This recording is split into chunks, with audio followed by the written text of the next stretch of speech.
Deus abençoa. Paz do Senhor, irmãos. Amém. Glória a Deus. Hoje nós vamos, mais uma vez, continuar, com o nosso estudo bíblico, que já demos o início há 2 domingos atrás, e na verdade nós vamos estar, aqueles que pegaram a sua revista, no primeiro domingo que nós iniciamos, é nela que nós vamos estar dando a continuidade. Amém? Quero pedir aqui o Gustavo para colocar aqui no telão, que nós vamos apresentar o PowerPoint. Amém? E nós vamos estar começando, irmãos, esse tema, luz para o meu caminho é a tua palavra. E esse tema, ele foi tirado do Salmo 119, versículo 105, e eu quero fazer assim um trabalho bem sistemático nesses domingos de manhã. Então nós vamos começar, se Deus permitir, começarmos hoje no capítulo 1, versículo 1 do livro de Gênesis, e vamos seguir direto, buscando absorver as informações que ali tem. Alguns pode ser que já tenha esse conhecimento, outros ainda não, mas eu garanto também que nós vamos aprofundar de uma forma bem interessante para extrairmos esse conhecimento. O Antigo Testamento, ele é bem mais difícil de compreender do que o Novo. O Novo Testamento já é uma linguagem mais tranquila de se entender, principalmente quando nós lemos os evangelhos, Algumas epístolas são mais complexas também de entender o assunto teológico dela, E o Antigo Testamento, por ser também bem mais antigo, ter sido escrito numa linguagem mais distante ainda do que foi o Novo Testamento, escrito em hebraico, E nós vamos tirar essas lições. Eu garanto que nós vamos aqui passar algumas chaves que vão abrir a nossa mente para compreender. E como o Antigo Testamento mesmo nos informa, através dos provérbios, que nós precisamos ter conhecimento, nós precisamos buscar esse conhecimento.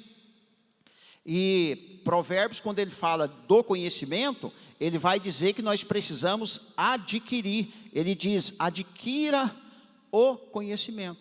E adquirir é investimento.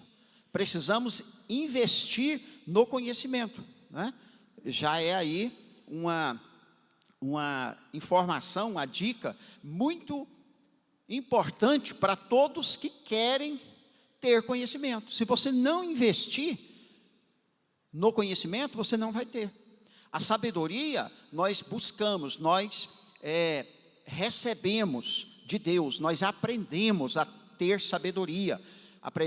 Buscamos em Deus, aprendemos ouvindo, aprendemos fazendo comparações. Então nós podemos nos tornar cada dia mais sábios com as lições, quando nós queremos fazer essa reflexão. Mas o conhecimento não tem jeito, o conhecimento você tem que adquirir, Nesta manhã você está tirando o seu tempo para estar em um culto que é de ensino. Então você está investindo o seu tempo, Outros ainda precisam comprar determinados cursos para estudar. Precisa você recompensar aqueles que tiraram meses, anos de suas vidas para poder elaborar um estudo para facilitar a nossa compreensão daquele assunto. Então, o que nós fazemos? A própria Bíblia diz que nós devemos dar honorários dobrados àqueles que se afadigam na palavra para nos ensinar. E o conhecimento, vamos pegar aqui o conhecimento bíblico, mas é qualquer área do conhecimento. Primeiramente, nós precisamos estar sozinhos. Precisamos estar em silêncio.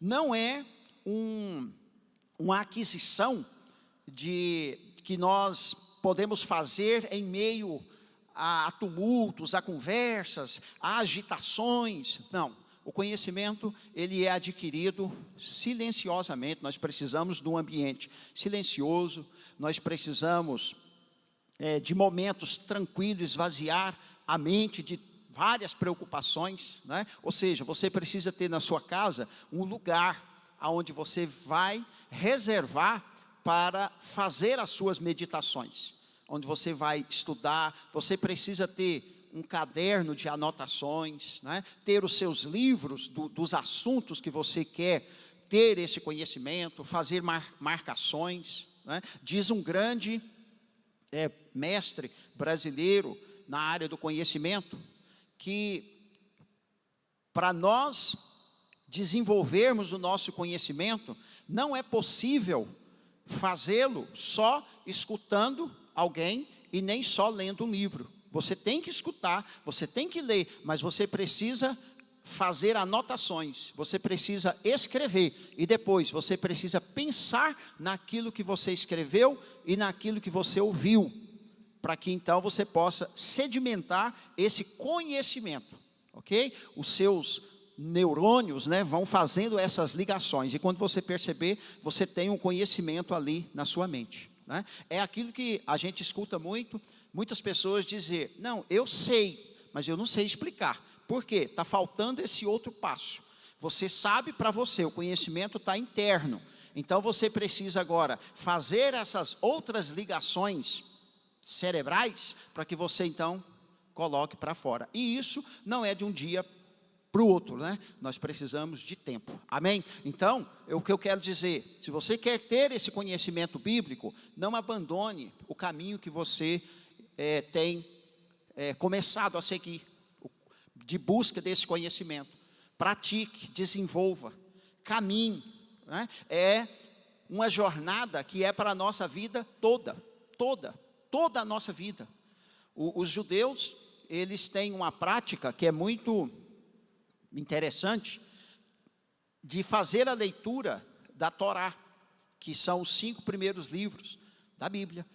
Eles dividem a Torá em 54, eles chamam de porções, ou paraxá.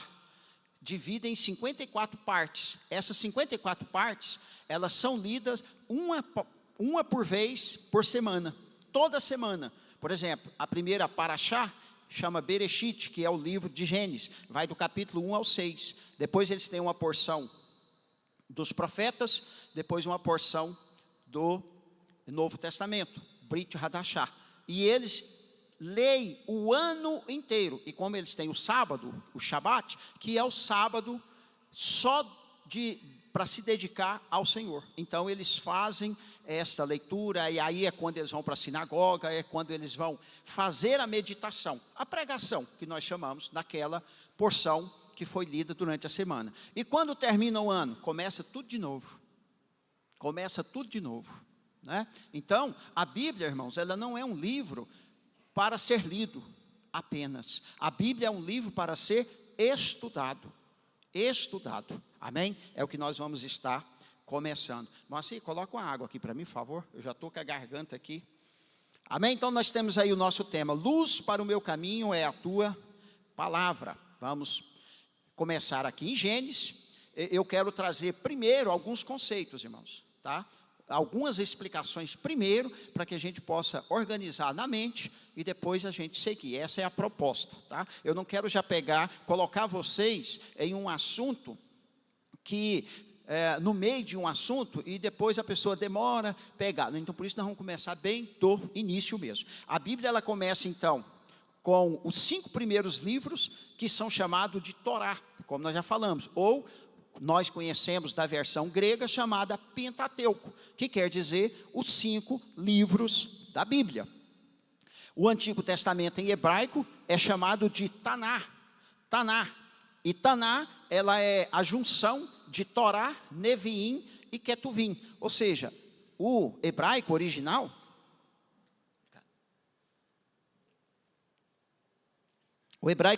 que foi escrito o Antigo Testamento, Ele é dividido em Torá, os 5 primeiros livros, Neviim, que são os livros é bem diferente da nossa forma de dividir a Bíblia, tá? Que vai de Josué, os chamados livros históricos, e depois os Ketuvim, que são chamados escritos.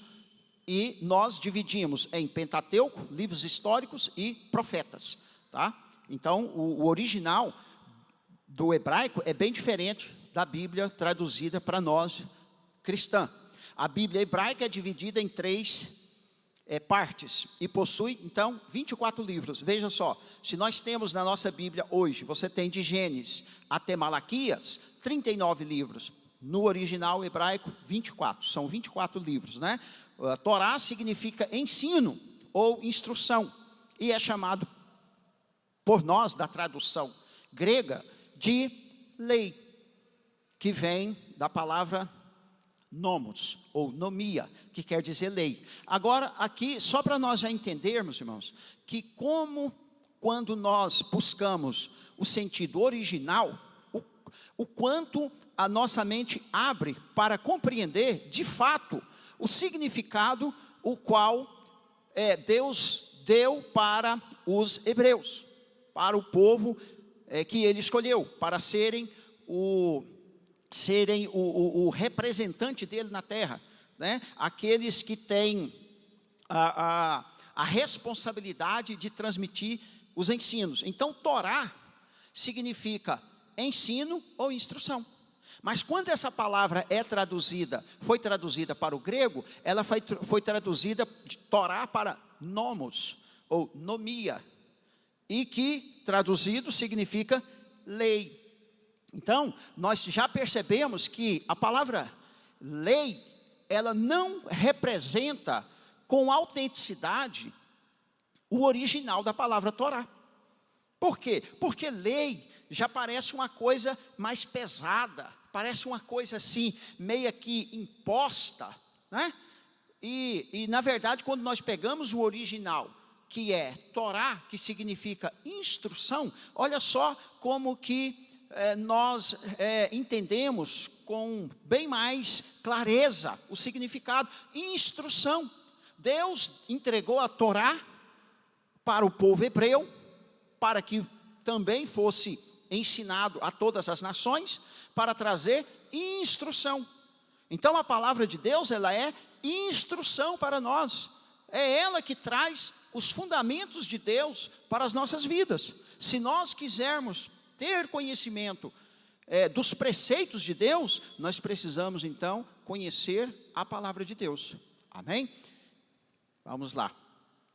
O primeiro livro da Bíblia chama-se no original Bereshit, que significa no princípio, no início, essa palavra.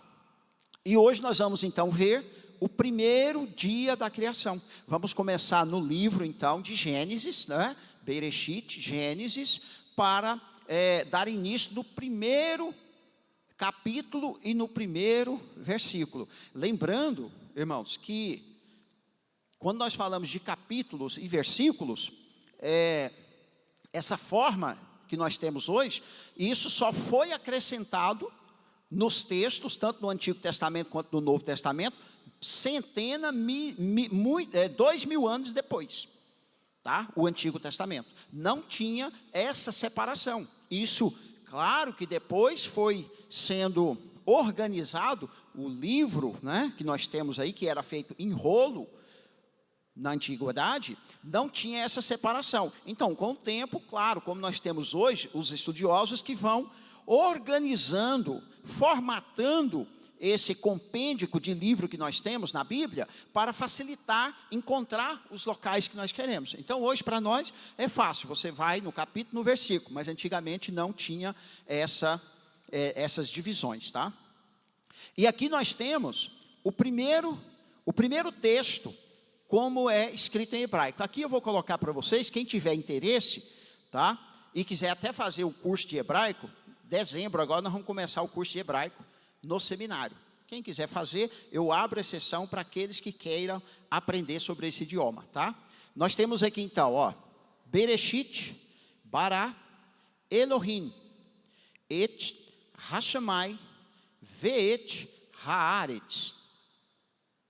Depois nós temos aqui, vearetz, hayetá, tohu, vavohu, verroché, elpenei, terom, verruá, que aqui é a palavra espírito, Elohim, verruá, Elohim, o Espírito de Deus.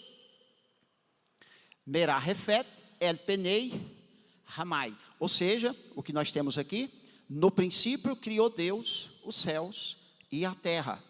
E a terra era sem forma e vazia, e havia trevas sobre a face do abismo. E o Espírito de Deus se movia sobre a face das águas. Nós vamos observar que quando nós fazemos a leitura no original, nós vamos ver, irmãos, que muitas das palavras que foram traduzidas para o nosso idioma, elas não conseguiram encontrar as melhores palavras para fazerem essa tradução. Nós vamos ver isso aqui. Por isso que há traduções mais novas que vão se adequando. O nosso português também, ele vai modificando, as palavras vão chama semântica, né? vai mudando o significado com o passar do tempo. Por isso que é importante você ter Bíblia atualizada. Bíblias, né? Hoje, por exemplo, eu tenho aqui quem tem aquela Bíblia JFA, Bíblia digital, que você baixa de graça, você tem aqui, no mínimo, umas 20 versões em português, além de ter em hebraico, grego, aramaico e tudo mais. Nós precisamos para atualizar. Tá? Vamos ver aqui. É possível que Gênesis 1:1 afirme que Deus criou a matéria a partir de elementos, a partir dele mesmo. Olha só, eu vou dar a explicação aqui agora, a partir do texto original. Tá? Que diz, no princípio, criou Deus os céus e a terra. Certo? Mas ele criou esses elementos partindo do quê? Qual outro elemento que ele usou? Porque nós sabemos que tudo no mundo é transformado. A questão da química, né? Uma coisa se transforma em outra. Mas aqui os estudiosos dizem que não há um elemento primário. Tudo então leva a crer que Deus criou a partir dele mesmo. Né? Não houve uma transformação de uma matéria em outra. E o verbo bará, quando diz Bereshit bará, ou seja, bará é traduzido como criou. E esse verbo bará, você não vai encontrar ele na Bíblia, no hebraico, sendo usado por outras pessoas. E nem sendo usado de uma forma não original. Esse verbo, ele é até atribuído pelos estudiosos, o verbo de Deus. O verbo de Deus, porque só se usa em conexão com a atividade de Deus. Quando vai usar, por exemplo, em outros casos, emprega-se atzar, que corresponde a fazer. Quando vai dizer na Bíblia, no hebraico, que alguém fez algo, então usa esse outro verbo, fazer, etzar, ao invés de usar bará. Então, ou seja, o verbo bará, ele é um verbo usado apenas por Deus para a criação de toda a natureza, a criação do homem, tá? Então, quando diz Bereshit, bará, esse verbo é o verbo da criação, é o verbo usado por Deus, ok? E a terra era, o verbo aqui é hayetá. Uma melhor tradução seria tornou-se sem forma e vazia. Quando a terra quando diz que e a terra era sem forma e vazia, que é tohu, vavohu, segundo os estudiosos aqui, por exemplo, essa palavra tohu, vavohu, significa sem ordem, significa caos. Então, tudo dá a entender que quando Deus cria agora essa terra, ela era sem forma e vazia. Tohu vavohu. E o Espírito de Deus pairava sobre a face das águas. E Deus agora começa a recriar. O que acontece? Vocês sabem que na Bíblia nós temos vários textos que dizem que houve uma grande batalha de Satanás, de Lúcifer, né?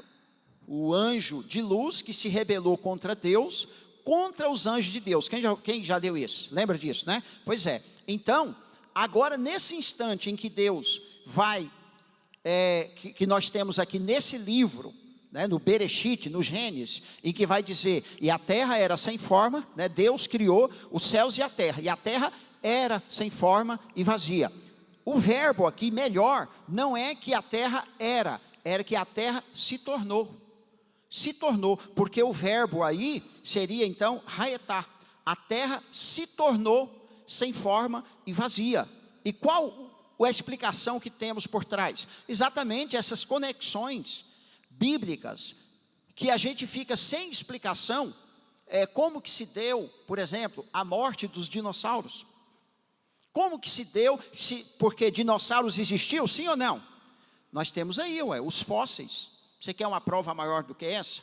E há as explicações científicas de que houve um cataclisma no planeta, no universo, mas não sabe explicar. Eles dizem que um grande meteoro caiu na Terra, uma grande estrela, e a Bíblia revela que essa estrela era quem? Satanás. A Bíblia diz que houve uma grande peleja no céu, uma grande guerra entre os anjos que acompanharam Lúcifer e os anjos de Deus. E diz que Deus, então, o que ele fez? Precipitou Satanás para a terra. Aqui, então, a explicação bíblica em cima desse acontecimento, que a terra, então, se tornou sem forma e vazia. Por quê? Por causa dessa grande batalha cósmica que houve entre os anjos de Deus e os anjos que se rebelaram. E nessa batalha, então, foi quando matou todas as espécies vivas que tinha na terra. Os dinossauros, por exemplo, tá? E aqui em Gênesis agora, o que Deus está fazendo? Deus agora em Gênesis, Ele está criando o homem, mas Ele está também refazendo toda essa sua criação do planeta Terra. Por isso então, que Ele vai criar o homem, para que o homem venha governar sobre esta terra, sobre este caos.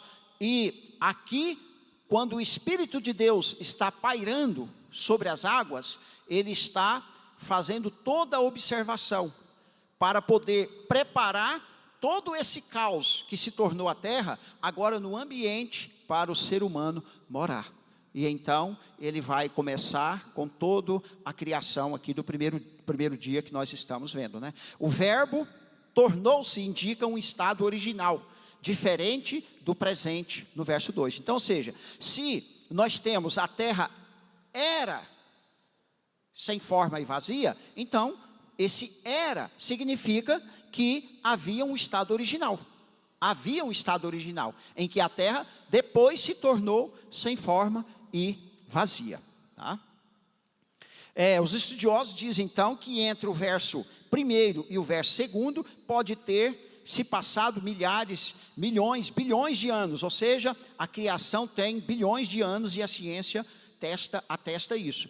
Quantas vezes, quem já ouviu falar isso, ou menos alguém dizer, eu já ouvi falar que entre o versículo 1 e o 2 pode ter bilhões de anos. Quem já ouviu, pelo menos mencionar isso?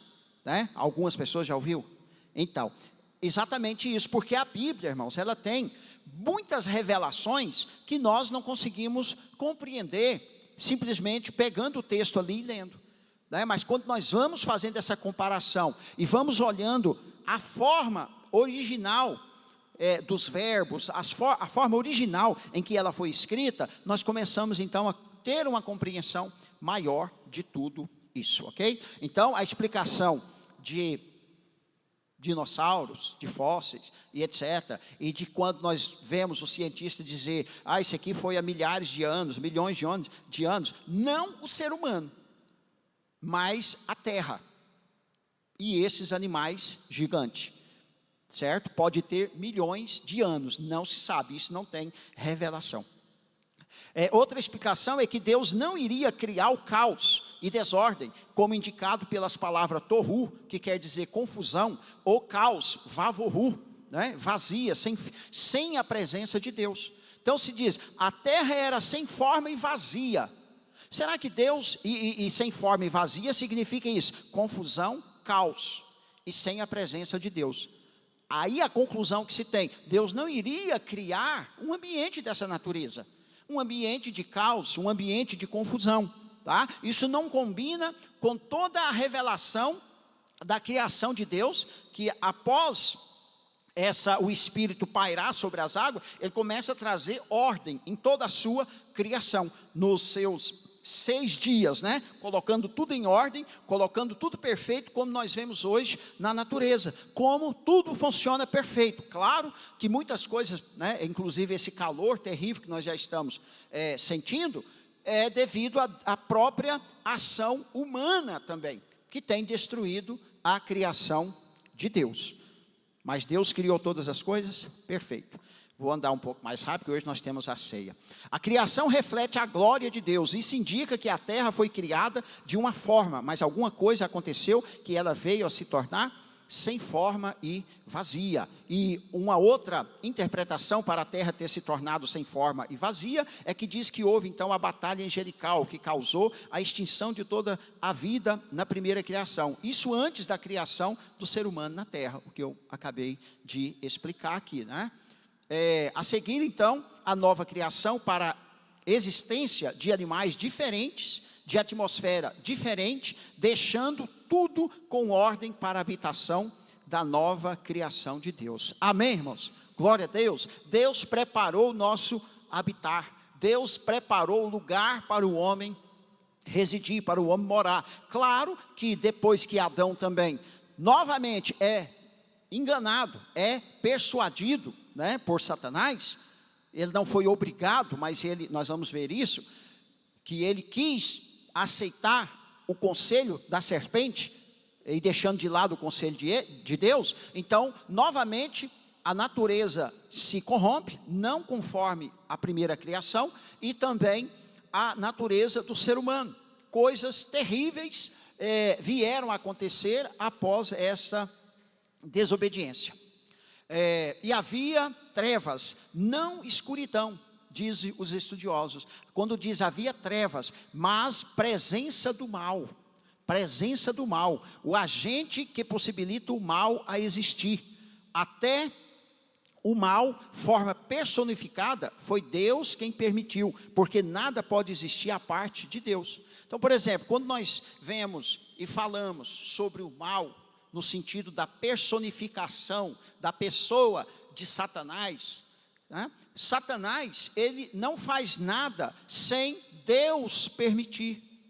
Satanás, ele pode até se tornar o agente pedagógico de Deus. Por quê? Deus é o Todo-Poderoso. Não acontece nada se não for da permissão de Deus. Pode ser que não seja da vontade de Deus, mas pelo menos a permissão precisa. Nós vemos isso no livro de Jó, quando os anjos de Deus compareciam diante de Deus para prestar contas, relatório, e a Bíblia diz ali que no meio dos filhos de Deus, quem estava? Satanás. E ali o que acontece? Para ele poder tocar na vida de Jó, ele precisou da autorização de Deus. Então, se o diabo toca em alguns de nós, Deus permitiu. E essa permissão, ela é concedida devido ao quê? Devido ao nosso coração. O nosso coração querer fazer coisas afastadas de Deus, querer desobedecer a Deus, ter desejo, assim como Adão teve, de desobedecer a Deus. Então o que Deus vai fazer? Deus vai permitir que coisas ruins venham a acontecer. Porque Deus é mau? Não, porque Ele permite atender o desejo do nosso coração. Foi isso que Jesus disse, quando Ele falou do ser humano ser contaminado. Ele disse, o que contamina um homem não é o que entra, mas o que sai do seu coração, da sua vontade, as suas intenções. Por isso que nós temos que ter esse cuidado, irmãos. Ter esse cuidado, tá? Primeiro, saber que o diabo não pode tocar. Mas se o seu coração for ruim e desejar, então Deus vai deixar. Deus vai entregar. Nós temos isso muito claro, ensinado por Paulo no Novo Testamento. O Espírito pairava por sobre a superfície da terra, caótica e sem forma, dando-lhe forma e ordem. E o Espírito de Deus se movia sobre a face das águas. Movia merarefete, é a palavra, que quer dizer analisava, fazia uma análise. Ou seja, Deus, ele presenciou toda aquela situação e analisava. Tudo estava sendo controlado por ele. Tudo, a partir da voz dele, a partir do verbo que ele liberava, é que as coisas então aconteciam.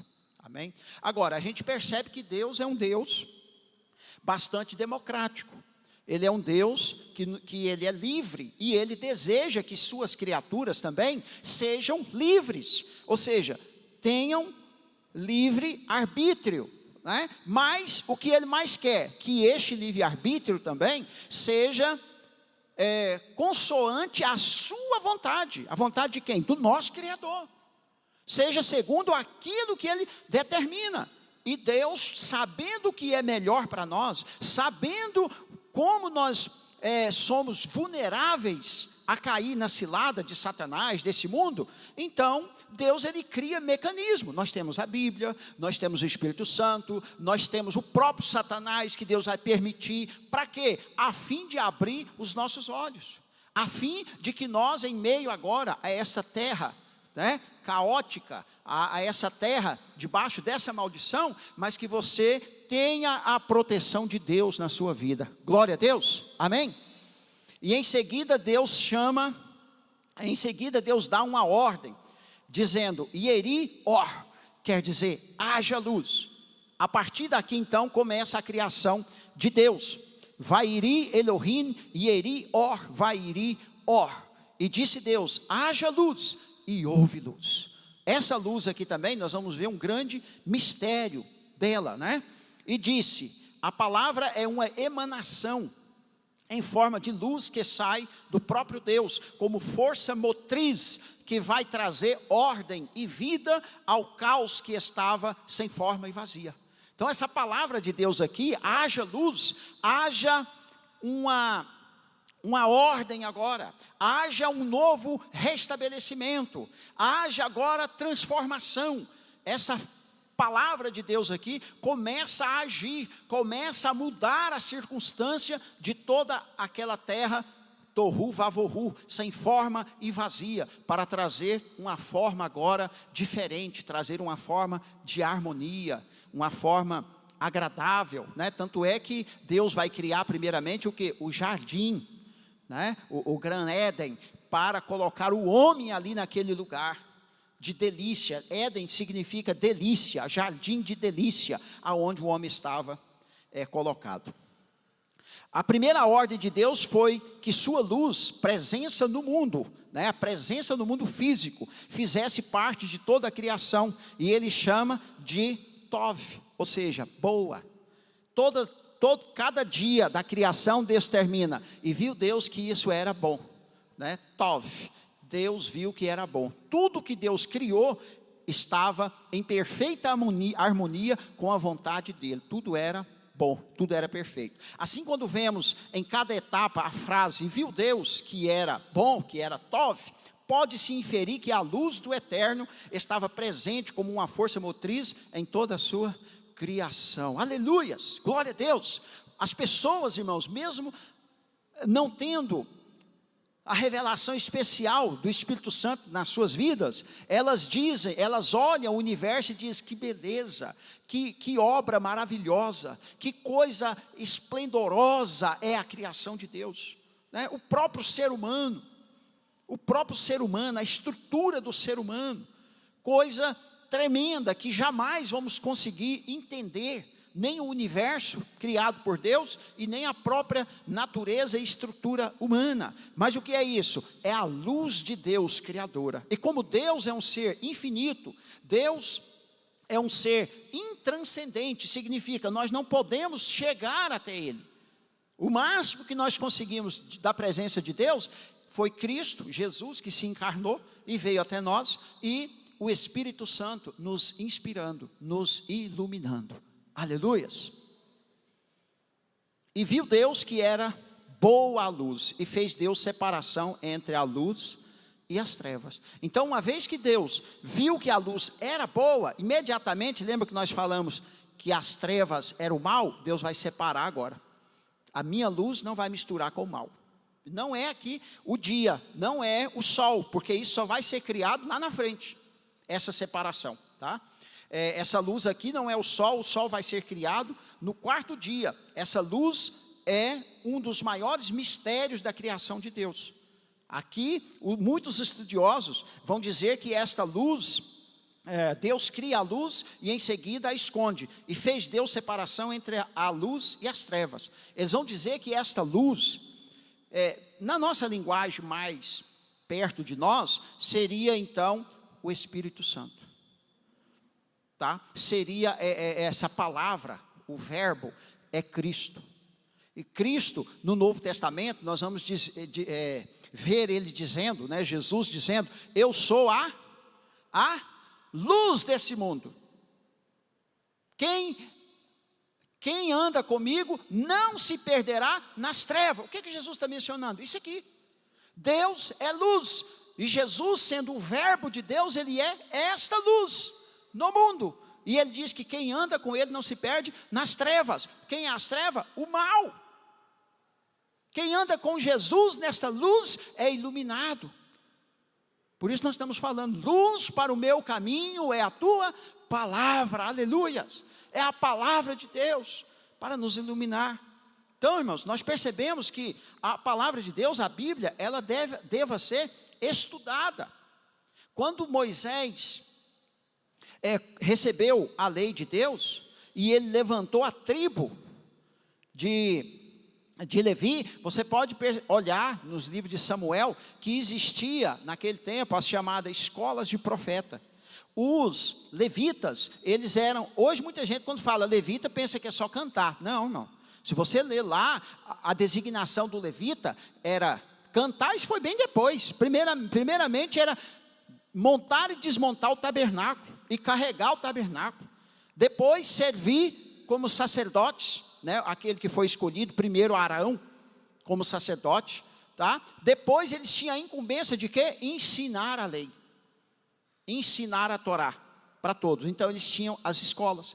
Todo filho dos hebreus, dos judeus, eles eram desde pequeno instruído na lei de Deus, né? Quando a menina completa 12 anos, ela passa por um ritual chamado mitzvot, que é quando mitzvot quer dizer mandamento. Ela vai então começar a praticar as coisas de Deus, e ela é considerada moça.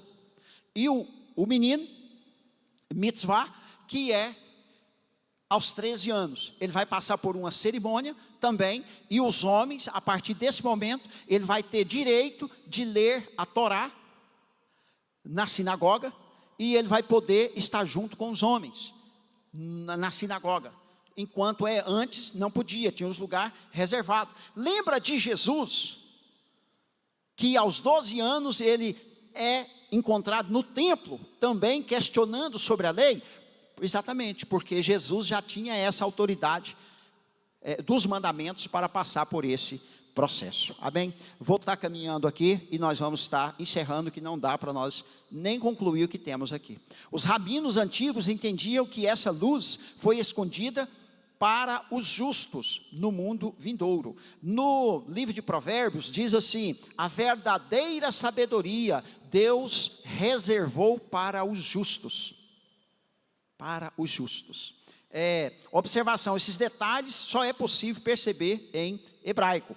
Há diversas interpretações do que seria então haja luz. Eu coloquei aqui, pode ser uma ordem, haja luz, ou chega de desordem. O ambiente agora